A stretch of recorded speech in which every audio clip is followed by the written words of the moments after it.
हमारे executive editor हमारे साथ जुड़ रहे हैं। ज्ञानेंद्र जी, परिणाम जो आए हैं, विस्फोट मच गया है। सुबह सुबह हमने देखा कि कांग्रेस के दफ्तर के बाहर ढोल नगाड़े बज रहे हैं, अभी सुन्न सन्नाटा है हर जगह।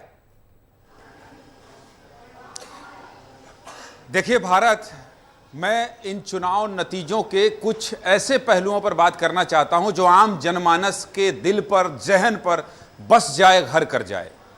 कश्मीर की बात सबसे पहले कर लेता हूं, जम्मू कश्मीर की बात सबसे पहले कर लेता हूं। 370 के दौरान मैं लगभग 2 महीने कश्मीर में था और बहुत ईमानदारी से बता रहा हूं, केंद्र सरकार की पूरी कोशिश ये थी कि किसी भी तरीके से कश्मीर में अशांति ना हो। और इसके लिए कौन बैठा था कश्मीर में? अजीत डोवाल साहब बैठे थे। क्यों बैठे थे?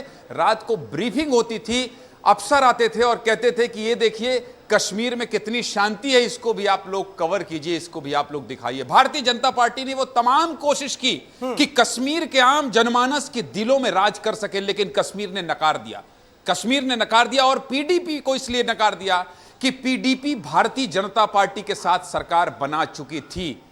महबूबा मुफ्ती कि जो बेटी है इल्तिजा, अगर मैं गलत नहीं हूं तो, गलत अगर नाम ले रहा हूं तो मुझे करेक्ट कर दीजिएगा। इल्तिजा की खबर हम लगातार दिखाते रहे, सोशल मीडिया में इल्तिजा खूब वायरल होती रही, खुले मंचों से वो आलोचना करती रही, केंद्र सरकार की करती रही, मीडिया की करती रही और तरह तरह की बात करती रही। किसी भी तरीके से वो ये माहौल बनाने की तरफ जा रही थी कि नहीं, भारतीय जनता पार्टी की जो केंद्र की सरकार है, वो जो हमने अलायंस करके एक गलती की थी, कम से कम कश्मीर का आम जनमानस उस बात को एक्सेप्ट करे। लेकिन नहीं, जम्मू कश्मीर के लोगों ने कह दिया नहीं भाई साहब, आपसे डर है, आपसे खतरा है। अगर आप जीत गए या आपकी संख्या इतनी आ गई, आप बिल्कुल सही कह रहे हैं ज्ञानेंद्र जी, आप बिल्कुल सही कह रहे हैं। इल्तिजा के भाषण पूरे चुनावों में विस्फोट की तरह जो है हर जगह फट रहे थे और मीडिया पर भी बहुत सवाल खड़ा किया इल्तिजा ने। पूरे जम्मू कश्मीर में सभी आवाम के बीच मीडिया पर भी सवाल खड़ा कर रही थी, हालांकि उन्होंने अपनी हार स्वीकार कर ली है।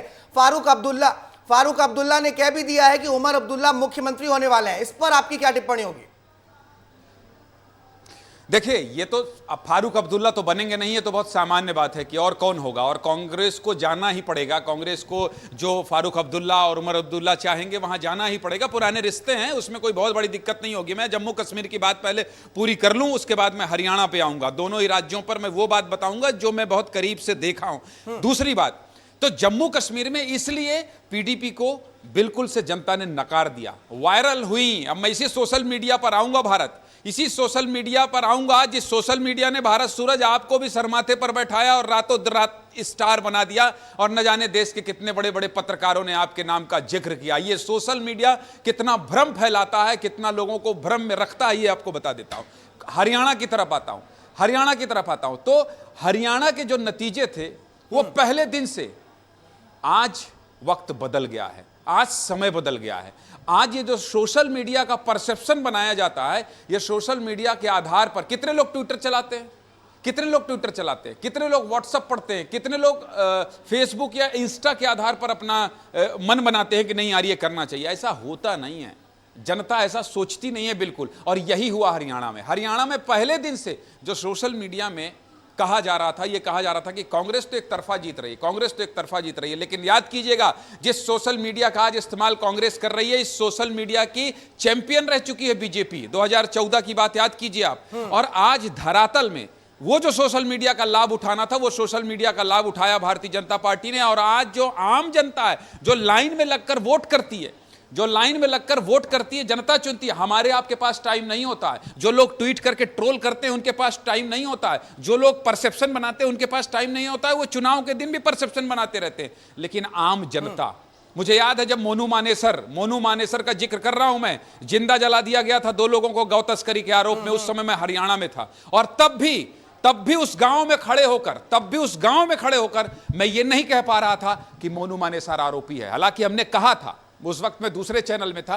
तो ये जो हरियाणा में एक हिंदुत्व और ये जो सनातन और ये भारतीय जनता पार्टी को मानने जानने वाले लोगों की घर कर गया है ना, जो आम जनमानस में, बार बार करता हूं, आम जनता के जो दिल में घर कर गया है, वो बहुत बड़ी बात थी, बहुत बड़ा फैक्टर था। और इसके बाद राहुल गांधी का इस तरह से कुमारी सैलजा और भूपेंद्र हुड्डा का ऐसे हाथ करके एक दूसरे को मिलाना मंच पर बयान तो आ ही रहे थे, लेकिन राहुल गांधी और प्रियंका गांधी अगर मंच पर मौजूद रहेंगे और फिर इस तरह से आपस में गठबंधन कराना, उन्होंने तो बयान भी दिया था ज्ञानेंद्र जी, उन्होंने तो बयान भी दिया था मंच से कि ये दोनों शेर हैं, एक जंगल में दो शेर होते हैं, दो शेर अगर टकरा जाए तो हमारा काम है उनको मिलाना, लेकिन विनेश फिर भी जीत गई हैं। नहीं, विनेश फोगाट को जीत मिलना चाहिए। विनेश फोगाट अगर जीती हैं तो निसंदेह विनेश फोगाट हरियाणा चुनाव से ज्यादा चर्चित थी। ये भी बता देता हूं आपको।